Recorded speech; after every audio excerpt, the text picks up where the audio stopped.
projekt Planet Bach so vam ustvarjalni navdih dali več kot 250 let stari preludi in fuge iz zbirke, Bachove zbirke Dobro uglašeni klavir, ki je pravzaprav nekako biblija vseh pianistov. Zakaj ravno Bach v džezovski preobleki?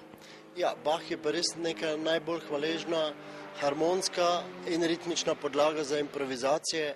To že jaz nisem ne prvi, ne zadnji, ki delam Bachove skladbe, ampak jaz vseeno rahlo po svoje vidim in čutim. In sem rekel, bom naredil ta projekt, ki je vsekakor malo drugačen, kot pa večinoma izvajalci igrajo Bacha, njegovo harmonsko podlago, tako kot je on zapisal, in pa mi malo ritma dodaje neko svest, pa na to dajem še vse druge sodobne improvizacije, rečemo temu.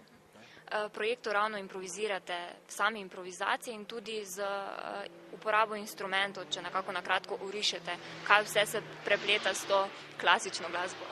Ja, torej prepleta, kar Bach takrat ni predvidel, ampak v mojem videnju je tu boben, pa perkusija, pa bas kitara, kontrabas, klaviature elektronske in klavir. Vse to naredimo iz eno mešancev tako zvani fusion zvokov in seveda na to Bachovo podlago.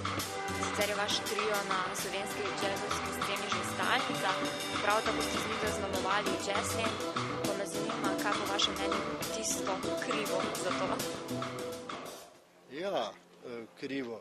Hvala Bogu, da sem Mariborčan jaz in to je pa res lepa priložnost zmerom tukaj igrati, ne? Kolikor me povabijo, do zdaj sem me tako zmerom, mogoče lani ne, ampak in me res veseli, saj sem tudi na Lentu doma tako rekoč, pa če sem bil izvajalec, se mi je zdelo malo škoda, da ne bi zmerom pokazal, kaj nam novega. Za konec še kot prvi najboljši slovenski džezovski pianist, kako ocenjujete to našo domačo jazz sceno? Scene je veliko, samo žal moram pa reči, da kvantiteta je vsekakor nad kvaliteto.